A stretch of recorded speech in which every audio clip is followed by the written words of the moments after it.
Are you a bit confused about what your next steps are? Our next speaker, Melanie Schneider, is going to give you the confidence to tackle the many different decisions you will have to make in the next 12 months. Melanie Schneider is a Gallup-Certified strengths coach, team trainer, and speaker. Melanie has coached students in higher education for over a decade. Visit the GradCareer Festival website for additional information on her career, accomplishments, and coaching business. Let's welcome Melanie Schneider. Hello. Thank you for that wonderful introduction, Tobias. Again, my name is Melanie Schneider, and I'm going to speak with you today about using your strengths in the workplace. I'm a Gallup-Certified strengths coach, and my top strengths are input, restorative, individualization, achiever, and significance. I started using StrengthsFinder when I was working with college students at the University of Wisconsin-Madison as a director of student affairs. And I just fell in love with the philosophy of thinking about what's right with people rather than focusing on what's wrong. So that's why I'm thrilled to share strengths with you today and have the opportunity to connect with students again. So thank you for watching. The 3 tips that I'm going to share include tip number 1, which is have a conversation with your supervisor about your strengths. Determine how you can leverage your strengths with your duties, and discuss how to manage areas of weaknesses. So everyone has talents and strengths. And one way that you can identify your talents and strengths is through the Clifton assessment. It was formerly called StrengthsFinder. And through that assessment, it identifies your top 5 talents out of 34 total. It captures your unique talent profile and provides a common language for talent. So I'm going to speak today primarily from the Clifton Strengths language, but there are other assessments that you can take. This is just the assessment that I've been trained and certified in, so that's my perspective. And the assessment, why I think it's really valuable, it's been around for over 50 years. It's been validated and used by millions of people at this point. And it captures your unique profile. So it's really about you as an individual. And so for you to have the same talent profile as someone else, the exact same, is 1 in 33 million. So it's really unique, the profile that is identified through this assessment. So as I mentioned, there are 34 talent themes. I talked about my top 5 in the beginning, but there are 29 other talents that people have. And all talents are good. There's no one talent is better than another. So I just wanted to give you a sense about what the other talents are. So I'll be talking about talents and strengths. And a talent is a natural way of thinking, feeling, or behaving. And then you times investment, which is time spent practicing, developing your skills, and building your knowledge base, which then equals a strength, which is the ability to consistently provide near perfect performance. So people who use their strengths, research has shown, are 6 times as likely to be engaged in their jobs and are 3 times as likely to report having an excellent quality of life. So all great reasons why we're talking about strengths today and encouraging you to utilize them in your future career. The core of the strengths movement is focusing on what's right, not fixing what's wrong with people. And that's a quote from Dr. Donald Clifton. He's the individual that created the assessment and had been studying strengths-based development for over 40 years. So tip number 1 is have a discussion with your supervisor about your strengths. So now that I gave you a very quick discussion or understanding about strengths, we're going to jump into some suggestions. And so I would recommend sharing the report that you get that tells what your top strengths are with your supervisor. Talk with him or her about how they see you using your strengths in your role. And then ask your supervisor to continue to identify times when you have used your strengths, particularly a strength you may have trouble seeing or understanding. So often when we get the assessment, myself included, my fifth talent or my fifth strength, I wasn't quite understanding what significance meant. And it didn't feel very flattering to me, to be honest. And what I learned from talking with other people who saw it in me, they shared with me that how I utilize my significant strengths is when I feel really passionate about something, and I'm really passionate about strengths. And when I feel passionate, then I want to share that message with other people. And so that helps me be able to share the message and influence people in a way to get on board and embrace strengths the way that I do. So that was really helpful to have someone point that out to me. So tip number 2 is determine how you can leverage your strengths with your duties. So decide what strengths you use when creating your to-do list each week. Set a goal to utilize one of your strengths intentionally in a task, and share your report with 3 other people at work.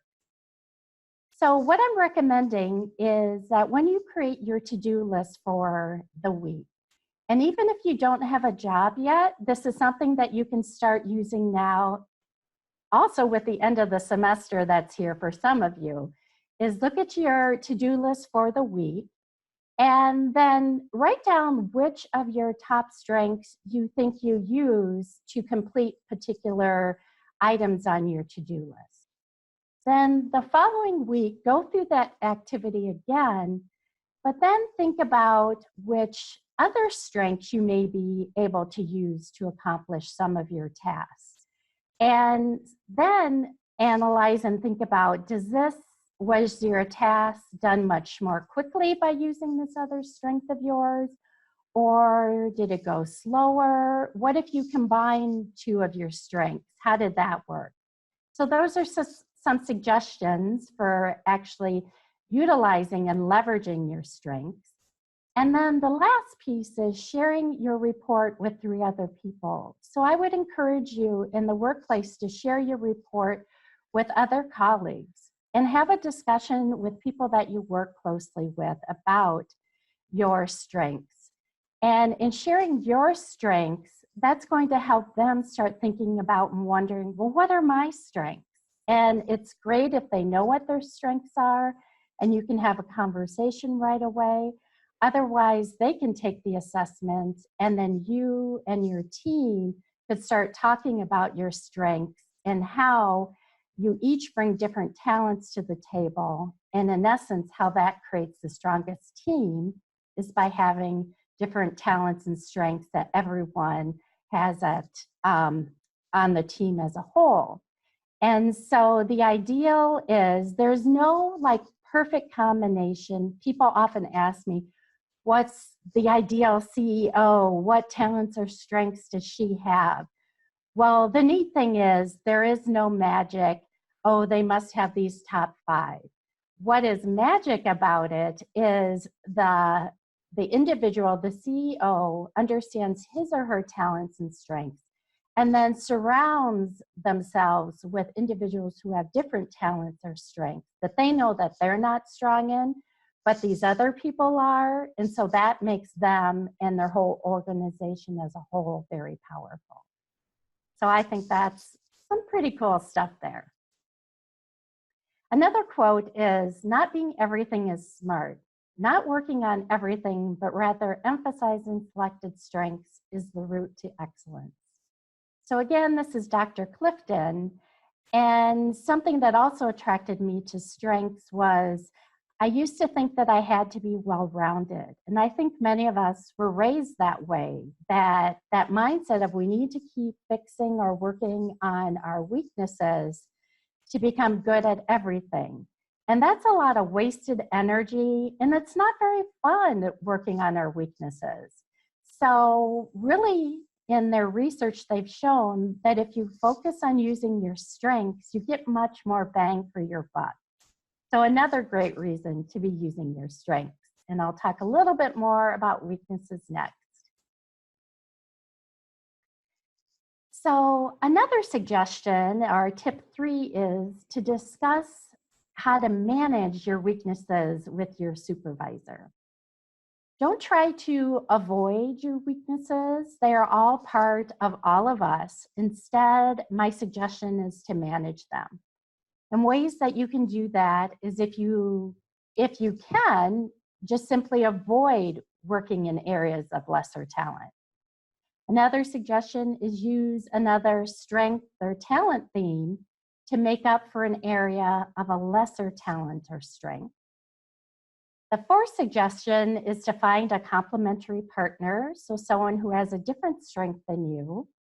And the last suggestion is to develop a support system, process, or strategy for utilizing your strengths into how to manage that weakness that you have.